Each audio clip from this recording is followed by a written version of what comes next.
Bago nga ako sumabak sa mga gawaing bahay ay magluluto muna ako ng uulamin namin. Naku, pasensya na nga kayo sa kawali ko dahil kahit ganyan yan ay ginagamit ko pa rin yan dahil napakatagal na talaga yan sa amin. Para sa madali ang luto ay corned beef na nga lang ang naisip kong ulamin dahil yan din naman ang gusto ng mga anak kong ulamin. Nang maigisa ko na nga ang corned beef ay naghahayin na nga rin ako at kumain na nga din kami. At pagkatapos nga namin kumain ay dito na nga ako sa kwarto dahil ito nga ang una kong lilinisin. Araw kasi ng pagpapalit ko ng mga cover ng higaan namin. Dahil once a week talaga ako nagpapalit ng mga cover nito.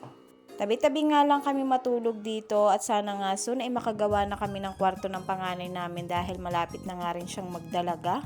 At tingnan nyo naman tong walufan namin, napakadami nang ang alikabok. Nung una nga ay tinatanggal ko pa yan dyan para hugasan pero ngayon ay hindi na nga dahil binavacuum ko na nga lang yan. At once a week ko nga lang din yan vacuumin at tingnan nyo naman napakadami na talaga niyang alikabok. Kaya pala sabi ko parang humihina na yung hangin niya. Kaya ito at binacuum ko na nga. Ang ganda talaga kapag may ganitong ang mga gamit sa bahay at magiging maalwa na nga ang trabaho mo. Pagkatapos ko nga ma-vacuum, ayun, binalik ko na kaagad yung takip niya. O diba, ang dali-dali lang. Nag-vacuum na nga din ako dito sa may bintana dahil marami na nga ding agiw at alikabok.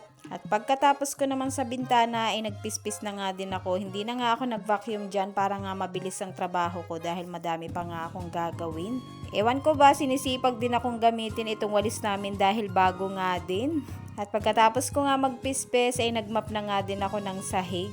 Manifest ko nga din na sana mapalitan ko na nga itong map namin. Gusto ko kasing map ngayon, ayun ngang usong-uso ngayon na nahihiwalay nga ang malinis sa madumi.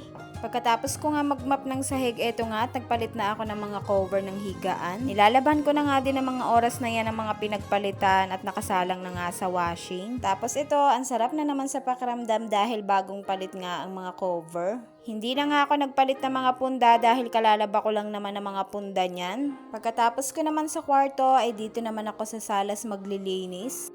Pinalitan ko na nga din itong nasa ibabaw ng sofa namin at nilabhan ko na nga din. Wash and wear nga lang din itong cover ng sofa namin at sana nga soon ay makabili nga din ako ng pampalit dyan. Ay nako, ang dami-dami ko talagang gustong bilhin at puro nga yun mga gamit sa bahay. Puro plano nga din ako na pagre-renovate ng bahay kahit wala nga kaming pera. Ang dami ko kasing gustong baguhin at gawin nga dito sa bahay na tinitirhan namin. At syempre, yun nga ay magkaroon ng kwarto yung panganay ko at pati na din yung kusina. Mas maganda naman kasi kapag may sariling kwarto ang mga anak, lalo na nga at nagkakaroon na nga sila ng bait. Eto nga at nakatapos na din ako sa paglilinis dito sa salas at ang sarap na naman magpahinga dahil malinis na nga ulit. Yun lang, salamat!